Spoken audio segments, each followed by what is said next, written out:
We will be looking at modern-day Pharisees and Sadducees. After all, human nature does not change. What characterized the Pharisees and the Sadducees at the time of Jesus is still with us today. In fact, I have heard people refer to a person or a group as modern-day Pharisees. What does that mean? Can it be applied to you or to anyone you know? I suggest that every one of us leans toward either the features of the Pharisees or toward those of the Sadducees. Of course, only if we lean too far does it become unacceptable, but all of us can learn to overcome any excesses in our attitudes and behavior that become offensive to others, which is the purpose of this podcast, so you can perceive what is a modern-day Pharisee and what is a modern-day Sadducee. We will look at the Sadducees first before turning to the Pharisees. After that, I think you may be startled to see the relationship of Jesus, Yeshua, to these two religious sects. Finally, we will apply the teachings of Yeshua to our lives today. The Sadducees were a group of Jews who typically came from the upper social and economic classes of Judean society. They held prestigious positions in the government and the religious hierarchy. The point I wish to make is that these Sadducees were opposed to any significant change because that would threaten their privileged and financial security. We can call them conservatives. Are you a conservative in your religious and political views? If so, you are a descendant of the Sadducees. It was not the Pharisees who were legalistic, but the Sadducees. Legalism is the practice of adhering, often excessively, to a literal understanding of the law. The Sadducees refused to be flexible in legal matters because they believed in a rigid interpretation of the holy writings. One example was their rejection of the idea of resurrection. Instead, they continued to promote Sheol, which is portrayed in the Torah as a realm of the dead in the underworld. The soul, the Sadducees claimed, is not immortal, so there is no life after death. Another example was the refusal of the Sadducees to allow daughters to inherit when there were no sons, which reinforced their patriarchal authority and minimized the importance of women.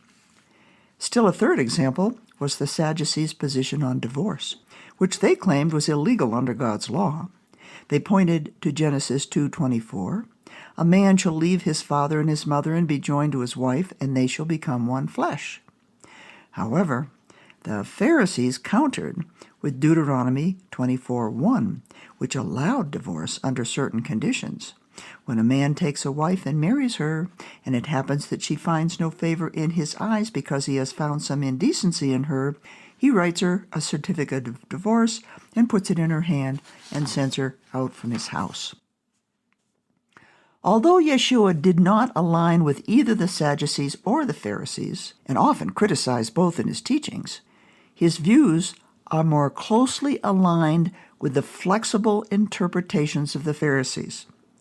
We must ask, how was Jesus a liberal? But first, we must consider the liberal ideas of the Pharisees and how they differed from the Sadducees. We have already seen that the Pharisees allowed divorce under certain conditions, and they preached resurrection when God will reward the righteous and punish the unrighteous. I will offer 3 more liberal ideas of the Pharisees that allowed modifications to a strict interpretation of the law. First, the Sadducees relied exclusively on the Torah, the first 5 books of the Bible, whereas the Pharisees perceived the prophets and the writings as interpretation and expansion of the Torah. The Pharisees considered these books equally sacred as the Torah. Therefore, they concluded not only that interpretation of the Torah was encouraged by God, as evidenced by the prophets and the writings, but also that such interpretation should continue to meet the needs of God's people in various times and places. They developed methods to uncover previously hidden meaning in Scripture. The liberal conclusions of the Pharisees were first collected in what is known as the oral law, which was handed down verbally from master to disciple until the destruction of the temple. Because Jews were then dispersed by the Romans throughout their empire, many of these conclusions were compiled in the Mishnah. The Talmud, which followed the Mishnah, records debates among the Jewish rabbis that continued this tradition of searching for deeper meaning in the Hebrew Scriptures for application to practical situations. Second, as we continue to look at liberal ideas of the Pharisees, we see that the Sadducees promoted rituals performed at the temple as the only true way to worship God. However, the Pharisees pointed to Exodus 19, verses 3 through 6, that spoke of all the people of God becoming priests of the Lord. Moses went up to God, and the Lord called to him from the mountain, saying, "Thus you shall say to the house of Jacob and tell the sons of Israel, if you will indeed obey my voice and keep my covenant, then you shall be to me a kingdom of priests and a holy nation." According to the Pharisees, every Jew could become a priest if they studied the law and walked in the ways of God. Third, in our list of liberal ideas promoted by the Pharisees, we see a tendency for the conservative Sadducees to demean the role of women to preserve a patriarchal society. Apparently, this was also a practice among many of the Pharisees, so this is where we will leave the conservative traditions of the Sadducees and the largely liberal ideas of the Pharisees as we turn to Yeshua, whose profound teachings were often even more liberal than the Pharisees. Yeshua's liberal ideas promoted change. I was impressed with an article by the journalist Richard Schiffman, which he posted on the website HuffPost.com. I will follow some of his suggestions as I present the liberal teachings of Yeshua. Schiffman concludes that Jesus was committed passionately to freeing people from all bonds. In the words of Schiffman, Jesus was no reformer content to tidy things up around the edges. He was a truth-speaking liberator who aimed for nothing less than overturning the money-changer tables of the corrupted human heart. He wouldn't settle for changing the world. He wanted to transform the human animal, which is a whole lot harder. I find Schiffman's comment about Yeshua desiring to change the human heart most insightful. So let us consider some of Yeshua's teachings, but we will do this through a modern lens. That is, we will apply what Yeshua taught to the people of Israel over 2,000 years ago to our own lives in the modern Western world. Number 1. The dictionary defines liberal as not limited by established, traditional, orthodox, or authoritarian attitudes, views, or dogmas. How was Yeshua liberal regarding religious orthodoxy? We find one example when Yeshua defied religious dogma by healing people on the Jewish Sabbath, which would have seriously startled the people for whom the Sabbath was a sacred commandment of God. Yet Yeshua insisted that the Sabbath was made for man, and not man for the Sabbath. That is, Yeshua was disputing the legalism of rigidly adhering to the law. For example, when he healed the man with a withered hand, he expressed the need for compassion, which takes precedence over God's instruction for observing the Sabbath. Is it lawful to do good or to do harm on the Sabbath? To save a life or to kill? What is the message for us today? We must not be rigid in our interpretation of God's Word, but we must focus instead on understanding and acting on the needs of God's people. Number 2. The dictionary explains that liberal means a person is willing to respect or accept behavior, lifestyles, beliefs, or opinions different from your own. We will see that this describes Yeshua. In the time of Yeshua, lepers were like homosexuals today. Lepers were condemned as unholy because of their condition, and they were ostracized from society. The story of Yeshua healing a leper is much more than an historical record. Instead, I suggest that it is intended as instruction. Since leprosy was highly contagious, no one dared to touch a leper. Yet we learn that when a leper came to Yeshua, he was moved with compassion, so he stretched out his hand and touched him. Do you have compassion on those who have been condemned by the church? Do you reach out to them and touch them with the loving kindness of God? How do we apply this lesson of Yeshua to our lives today about respecting the beliefs and lifestyles of others? I know of some churches that do not allow homosexuals to become members of their congregation, and certainly the lifestyle of homosexuals is widely condemned by many Christians. Of course, this sexual behavior is contrary to God, therefore it is a sin. But Yeshua taught us not to judge others. In Matthew chapter 7, verses 1 and 2, do not judge, so that you will not be judged. For in the way you judge, you will be judged. So who are we to judge sinners when we ourselves are not free of sin? Then how should we treat homosexuals if we know this behavior is a sin in God's eyes, but we are not supposed to judge? Yeshua offered the leper the love of God by touching the untouchable, which I suggest is symbolic of offering the love of God, not the condemnation of judgment. Number 3, the dictionary says that to be liberal means to be tolerant of the ideas and behavior of others. Let us consider the Samaritans in the time of Yeshua. They were a conquered people who had been resettled by the Assyrians in the north of Israel. The Samaritans had adopted Judaism, but still retained some of their pagan beliefs, and therefore they were considered pagan non-believers by the Jews. The story of the Good Samaritan teaches us that we must have compassion even on those whose beliefs are different from ours. How should we apply this teaching to our lives today? The Apostle Paul gives us practical advice. As for the one who is weak in faith, Paul instructed, welcome him, but not to quarrel over opinions. That's in Romans chapter 14, verse 1. Can you apply this wisdom to welcome but not to argue with unbelieving Jews and to those of other faiths such as Muslims? Number 4.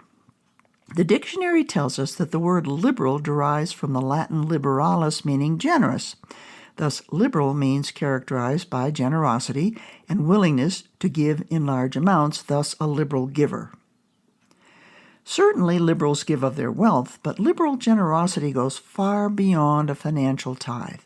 Listen to the kindness of Yeshua, who said, when you give a feast, invite the poor, the maimed, the lame, the blind, and you will be blessed, because they cannot repay you. You will be repaid at the resurrection of the just. What is the message for us today? The poor and the maimed in our country include immigrants and minorities who are often struggling to survive in a culture that treats them poorly. Yeshua welcomed these people into his presence, and so should we. Number 5. The dictionary says that liberals are open to new ideas, which is a fundamental principle for accepting and promoting change. An excellent example is Yeshua's progressive attitude toward women in the patriarchal society of ancient Israel. In Matthew chapter 19, we find the Pharisees challenging Yeshua on the question of divorce. You will remember that the Pharisees pointed to Deuteronomy 24:1, which declares that divorce was permitted for some indecency.